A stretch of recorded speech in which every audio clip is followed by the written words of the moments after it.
Friends, welcome back to the mini video guys and my YouTube channel. Today friends, we are going to talk about guys eyes protection mode. How can we disable in our Oppo phone? And guys, you can see guys your screen guys black and white setting friends. How can you off this setting in your Oppo phone? In this video friends, I will show you guys and I will tell you. So before starting video friends, first of all go and subscribe the channel guys. Click the bell icon and like my video.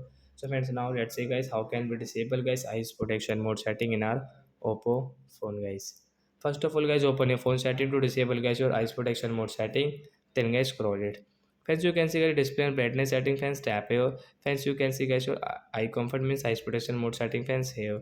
Friends, you can see guys screen color display effects, and guys you can see this always on this eyes protection mode. You want to disable guys, click on this icon, then guys this eyes protection mode will disable, and guys you can see guys you can see guys your skin color setting guys you cannot use, skin color will not change. So like that guys you can disable your eyes protection mode in your Oppo phone. So that's it guys, thanks for watching the video. Bye friend. Before going, please go and like the video.